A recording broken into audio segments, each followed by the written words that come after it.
Hello viewers, great to have you back for video number 3 of online classroom on basic 7 quality tools. If you have not already, I recommend you to watch video 1 and 2 of this 4-part video series as well. It will help you set on learning path much better. Link of videos is in description. These tools we are learning about have their presence in almost every type of industry, whether it be automotive, banking, mass media, education, textile, mining, aeronautics, agriculture, and we can go on and on. I'm sharing this because you can belong to any industry and still make the best out of these tools. I myself belong to automobile component manufacturing industry and seeing and using these tools for around a decade now. I have seen their advantages in growth of individual and organization and hence sharing my knowledge for best of you. So in previous videos, we have covered introduction, advantages and 4 tools: check sheet, Pareto chart, histogram and scatter diagram. In this video 3, we will be covering our 5th tool, control chart. I have dedicated an entire video on control chart owing to the importance and involved statistics in it. I bet you will learn more than one tool here. I hope of your best learning with this. Our approach will remain the same like in previous videos. We will discuss what, when and how of each tool with example. So let's move in. Look here at this trend chart. Like any other, it has a variation over time of performance. It has few sudden jumps, which can also be termed as special events, which trigger either delight or concern to owner of chart's performance. For any management, these sudden jumps are matter of study or knowledge opportunity to improve the loss or to hold the gains. Unable to understand this varying behavior of process is central problem of management, and thus control chart comes to play. Control chart are also called as process behavior chart is a statistical process control tool which determine whether process is in a state of control or not. Now before jumping to control chart, I first like to set the foundation and clear on certain terms which are base requisite to understand control chart. First of all, stable process versus unstable process. If you look on the pics below, you will get an idea about the difference. The stable process is one where process variation over time remains stable and future variation can be predicted. You can see that only inherent variation of process, that is common causes, exist. Whereas in unstable process, process variation over time is random and unpredictable. It suggests that apart from common causes, some special causes also exist, which fluctuates the behavior of process every time it is studied. To further elaborate, common causes are when there is no undue influence of 6M exist, and special causes are where there exists undue influence of one or more 6Ms.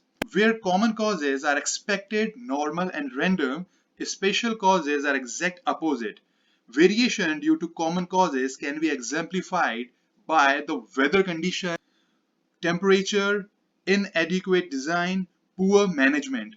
In case of a special cause, variations are mainly due to poor equipment setting, operator falling asleep, faulty controllers, machine malfunctioning, and others are included. As an outcome, common causes in process are expected and leads to stable process. Special causes are concerns and lead to unstable process. So, to identify these special causes or concern points, management adopts control chart. It helps in identification of special causes either hidden or visible. To further strengthen this foundation, I also want to cover run chart before control chart, as they are most usually confused for each other. Run chart, also called as run sequence plot, is a graph that displays observed data in time sequence. Generally in run chart, time represents x-axis and property under observation represents y-axis. Mean line of observation and specification are drawn as limiting lines parallel to x-axis. They are not strong enough to tell whether process is stable or not. They can definitely tell whether it was stable or not. However, they can show special causes of variation. And another variant of run chart is multi-run chart, where several variables can be studied simultaneously. Run charts are also used to track performed improvement to check their success. Let's understand run chart using an example. In a company, 5 parts are produced every hour and checked for size against a specification limit 6 mm to 14 mm. Manager wants to confirm process for presence of a special cause and pulls data. Data for 14 hours was pulled and run chart was plotted. You can see here that time is on x-axis, parameters observation on y-axis, and mean and specification limit are parallel to x-axis, just like we understood earlier.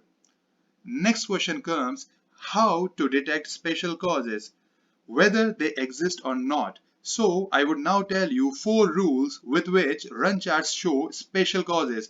Even when all observation points are within a specification, it can't be meant that process is stable and it has no special causes. Certain behavior of variation needs to be seen.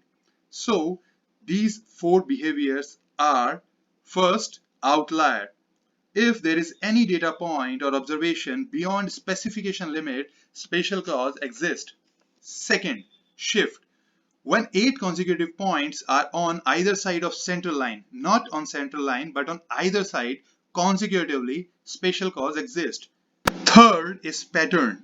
If 14 points are alternating up and down continuously, it indicates special cause. Finally, fourth, trend. If you see 6 consecutive jumps of data points either up or down, conclude existence of special cause. So that was it for run chart. Hope you got it well. Now we move to control chart, which was originated by Walter A. Shewhart, a renowned American physicist, engineer, and statistician. After his name, control charts are also called as Shewhart chart. What is control chart beyond run chart? Why should we look for control chart when special causes can be identified using run chart? Because you are not producing at rate of 5 parts per hour, but at rate of 100 or 1000 parts per hour, and you still need equivalent results or even more better results than run chart. You want to predict, not identify special causes. Hence, control charts. Control chart give you added information over run chart and help you respond effectively and timely from provided recent info of chart. A statistical element, sigma, helps you be more accurate and early in getting information of a special cause.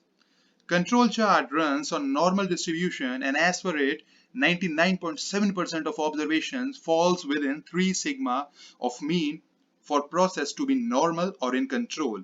So this 3 sigma becomes your control limit, making specification limit obsolete. A specification is desire of customer, but your focus should be on controlling your process. A controlled process will give you output always within a specification. This is how a control chart looks like, different from run chart. Continuous line at center is mean, and surrounding dotted lines are sigma distance away from mean. Mean is denoted by mu here. You can see that 3 zones are created. Zone A represent mu plus minus 1 sigma. Area beyond zone A and up to plus minus 2 sigma is zone B. Beyond zone B, area up to plus minus 3 sigma is zone C. Again, to identify special causes in control chart, just like run chart, there are 8 behaviors of data points indicating special cause. Described by Nelson, probability for these behaviors to occur is less than 0.005 when process is in control. 4 of them are same to run chart, which we have already learned. Remaining 4 are when 2 out of 3 points in row are in zone C or beyond, when 4 out of 5 points in a row are in zone B or beyond, when 15 consecutive points are in zone A. Finally, 8th, when 8 consecutive points have all points out of zone A. Another important aspect of control chart is that there are different types of control chart as per data type. There are majorly 2 types of data, variable and attribute. Variable data are characteristics that can be measured and plotted on a continuous scale, whereas attributed data are those which can be counted and plotted as discrete events or states. To exemplify, variable data is weight, length, time, temperature, etc. And attribute data is number of paint defects, number of error in invoices, and so on. Moving on, control chart for variable type data are further bifurcated by subgroup size of data being collected. N denotes to subgroup size, and when N is equal to 1, I and M are chart, that is individual and moving range chart is used. For n between 1 to 10, X bar and R chart is used, and for n greater than 10, X bar and S chart is used.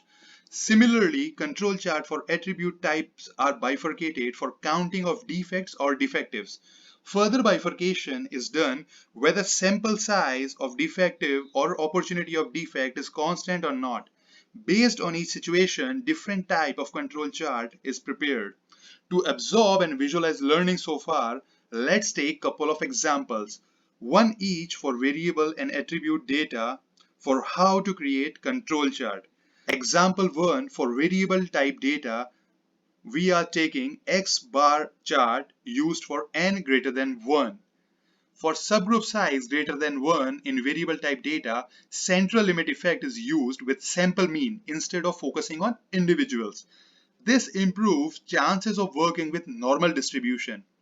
As a rule, for effective results, have at least 20 subgroups data of size 3 to 6. So, here you can see 20 subgroups of 5 sample each. Mean or average of subgroup is calculated, which is X bar. Mean of X bar is denoted with mu.